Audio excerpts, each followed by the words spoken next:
एक छोटे से गांव में राम नाम का एक गरीब लड़का रहता था। उसके पिता नहीं थे, माँ बीमार रहती थी। घर में खाने के लिए भी कई बार कुछ नहीं होता था।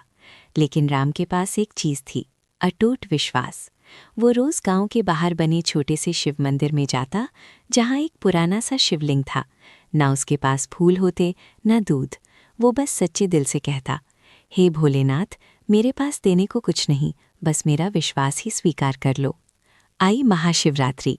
गांव में महाशिवरात्रि की तैयारी थी। सब लोग दूध, फल, मिठाई, बेलपत्र लेकर मंदिर जा रहे थे। राम के पास कुछ भी नहीं था।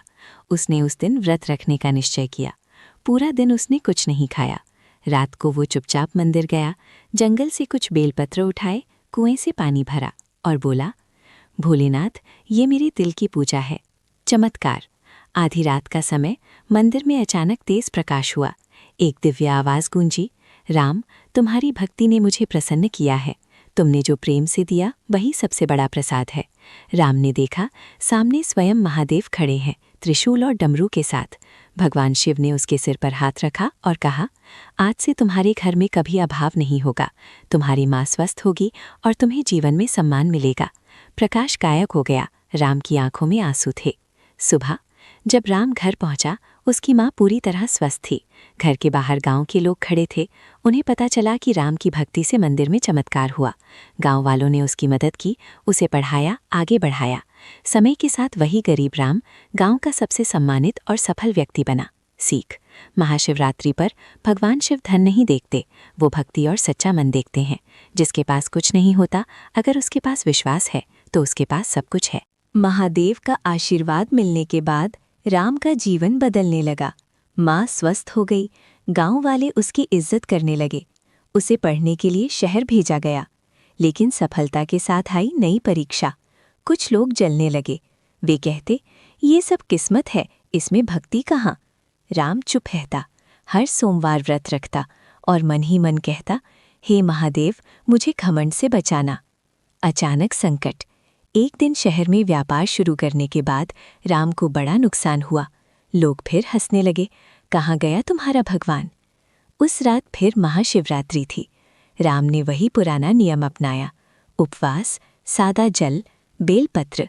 वो रोते हुए बोला, भोलेनाथ, अगर ये मेरी परीक्षा है तो मुझे शक्ति देना, विश्वास कभी मत छीनना। श्री महादेव का संकेत।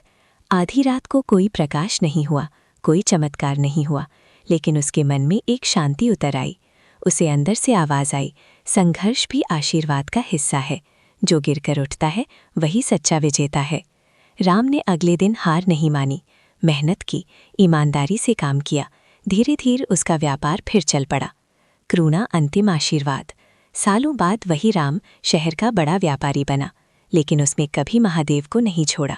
हर महाशिवरात्रि को वो गरीबों में भोजन बांटता, मंदिर बनवाया और लोगों से कहता, भगवान शिव चमत्कार ज़रूर करते हैं, पर सबसे बड़ा चमत्कार है विश्वास। उस रात सपने में फिर महादेव आए, राम, तुमने धन से बड़ा धन कमाया है, विनम्रता। जब तक विश्वास जीवित है, मैं तुम्हारे साथ हूँ। राम की आंखें नम थीं। उसने हाथ जोड़कर कहा, हर हर महादेव। ओम कहानी की सीख। महाशिवरात्रि केवल व्रत का दिन नहीं, ये विश्वास की परीक्षा का दिन है। भगवान शिव तुरंत फल भी देते हैं और कभी संघर्ष देकर इंसान को मजबूत भी बनाते हैं। समय बीतता गया। राम अब सफल था, सम्मानित था, लेकिन उसके दिल में वही पुराना गरीब लड़का जिंदा था। हर साल महाशिवरात्रि पर वो गांव के मंदिर जरूर जाता।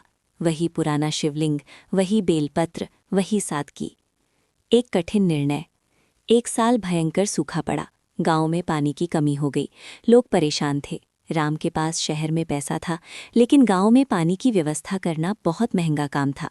लोग बोले, इतना पैसा क्यों खर्च करना, मंदिर में दान दे दो, नाम हो जाएगा। राम मुस्कुराया और बोला, भोलेनाथ को पत्थर के मंदिर से ज्यादा जीवित लोगों की सेवा प्यारी है। उसने अपना बड़ा हिस्सा धन का गांव में कुआं, टंकी और जल व्यवस्था बनाने में लगा दिया। फिर आई महाशिवरात्रि। उस रात राम अकेला मंदिर में बैठा था। उसने कहा, भोलेनाथ, अगर मैंने सही किया है तो बस मुझे आशीर्वाद देना कि मैं सेवा करता रहूं। अचानक तेज हवा चली। मंदिर की घंटी अपने आप बज उठी। कोई स्वर गूंजा नहीं, लेकिन उसके हृदय में गहरी शांति उतर आई। अगली सुबह अचानक काले बादल छा गए। कई महीनों से सूखा पड़ा था, लेकिन उस दिन मूसलाधार बारिश हुई। गांव के तालाब भर गए। लोग खुशी से झूम उठे। गांव के बुजुर्ग बोले, ये राम की भक्ति का फल है। महादेव ने फिर कृपा की है। राम बस मुस्कुराया, आंखों में आंसू थे। उसने आसमान की ओर देखा और कहा, हर हर महादेव। अंतिम संदेश। भगवान शिव केवल व्रत रखने से प्रसन्न नहीं होते, वो प्रसन्न होते हैं सच्चे मन से, सेवा से, विनम्रता से और अटूट विश्वास से। महाशिवरात्रि की रात जो सच्चे मन से पुकारता है, महादेव उसके जीवन में किसी न किसी रूप में जरूर आते हैं। सालों बाद राम बूढ़ा हो चुका था। बाल सफेद, चेहरा शांत, आंखों में वही विश्वास। गांव अब बदल चुका था। पानी की व्यवस्था, स्कूल, मंदिर सब व्यवस्थित था। लोग उसे राम भैया नहीं, राम बाबा कहने लगे थे। लेकिन एक बात कोई नहीं जानता था, महाशिवरात्रि की अंतिम रात। उस साल राम को महसूस हुआ कि ये उसकी अंतिम महाशिवरात्रि हो सकती है। वो धीरे धीरे मंदिर पहुंचा, वही पुराना शिवलिंग जिसके सामने वो कभी गरीब लड़का बनकर खड़ा था। उसने कांपते हाथों से जल चढ़ाया और कहा, भोलेनाथ, जब मैं खाली हाथ आया था आपने मुझे विश्वास दिया। जब मैं गिरा आपने मुझे शक्ति दी। अब अगर बुलाना हो तो अपने चरणों में जगह देना। उसकी आंखों से आंसू गिर रहे थे। दिव्य अनुभव। आधी रात, मंदिर में गहरी शांति थी। अचानक राम को लगा जैसे पूरा वातावरण प्रकाश से भर गया हो। कोई रूप दिखाई नहीं दिया, लेकिन उसे वही परिचित उपस्थिति महसूस हुई।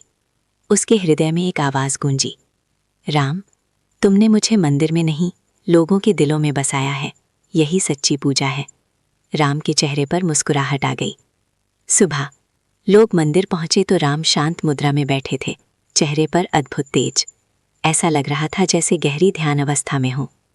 गांव के पुजारी ने धीरे से कहा, राम बाबा शिव में लीन हो गए। पूरे गांव में शोक नहीं, बल्कि एक अजीब सी शांति थी। भक्ति की विरासत। राम ने अपने जीवन में जो सिखाया था वो लोगों के दिलों में जिंदा था। हर सोमवार सेवा, हर महाशिवरात्रि पर गरीबों को भोजन, बिना दिखावे की पूजा। धीरे धीरे गांव की पहचान बन गई, भक्ति और सेवा का गांव। और लोग कहते, महादेव ने एक गरीब लड़के को चुना ताकि दुनिया को सिखा सके सच्ची भक्ति क्या होती है। महाशिवरात्रि केवल एक पर्व नहीं, ये उस विश्वास का उत्सव है जो एक गरीब राम को महादेव का प्रिय बना देता है। हर हर महादेव। अगर इस कहानी ने आपके दिल को छुआ हो, अगर आप भी महादेव में सच्चा विश्वास रखते हैं, तो इस महाशिवरात्रि एक संकल्प लें। सेवा करेंगे, विनम्र रहेंगे और शिव नाम कभी नहीं छोड़ेंगे। आपका एक सब्सक्राइब इस भक्ति यात्रा को आगे बढ़ाने में बहुत मदद करेगा।